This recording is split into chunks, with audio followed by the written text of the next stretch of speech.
Það er 4-2 tap niðurstaðan, hver bara svona þín sýn á leiknum?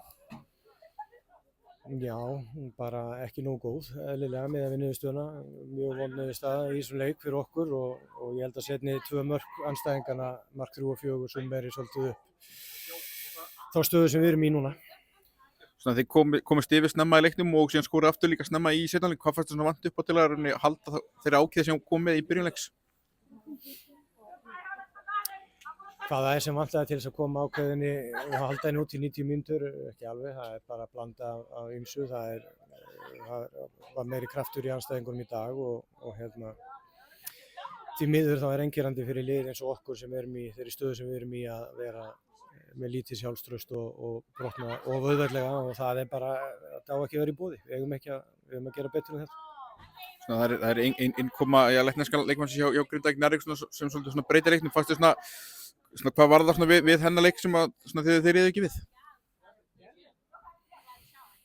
Já, hún var snið, hún kom bara fersk inn og breytti miklu, hún er greinilega bara öflugur leikmaður og gerði bara mjög vel en ég ætla samt að segja það að við ættum að gera betur til þess að ég held að við höfum látið henni líta óþarflega vel út en það er gott fyrir hana og Grindavík Njarðvík en mjög vont fyrir okkur. Hvað svona er það jákvæða sem getur tekið út úr þessum leik? Mér fannst við ekki hætta þó að við höfum gefið eftir í bæði skiptin sem þau jafna eftir að við höfum komist yfir en við hefðum átt að gera aðeins betur til þess að ég geti tekið margt jákvætt úr. Við skorum mörk í þessu leik og mér fannst við hefðum átt að gera 1-2 viðbót og sóknarleikurinn hefði getið verið betri. En við komum til þess að vera svolítið aggressívar varnarlega og við löguðum hluti í báðum hálfleikjum, komumst yfir snemma í báðum hálfleikjum en við náum ekki að gera nóg að halda út og það er því miður það sem ég tek út úr þessum leik. Fjórða tapið ykkar í rauðri deild, þú hlýtur að vera gríðarlega áhyggjufullur? Ég er ekki gríðarlega áhyggjufullur, ég er mjög ósáttur og það er engin sáttur við þessa stöðu. Þetta er alls ekki barátta sem við ætlum að vera í að vera að berjast það sem blasir við okkur núna.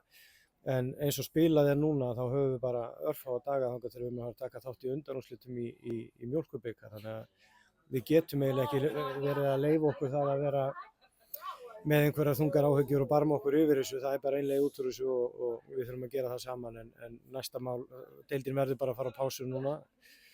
Þangað til á þriðjudaginn eftir rúma viku en fram að því eru undanúrslit í mjólkurbikar og við þurfum að hugsa það næst, það er bara þannig.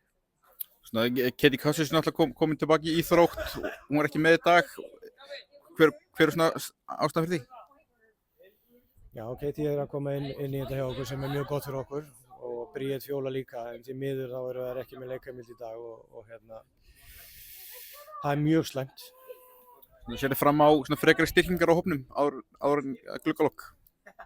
Nei, við erum að endurheimta leikmenn bara úr meiðslum og svo þurfum við þurfum bara að bæta í það sem fyrir ég þreytist ekkert á að segja það þó að gangi svona illa hjá okkur að við erum með góðan hóp og alveg sama hvað menn segja hvernig hann er samsettur og allt þetta við þurfum bara að gera betur og við þurfum að finna leiðir til þess að láta hann klikka. Það er mitt hlutverk og svo þarf stelpurnar að finna fjölina sína og gera ennþá betur á vellinum. Gangi vel.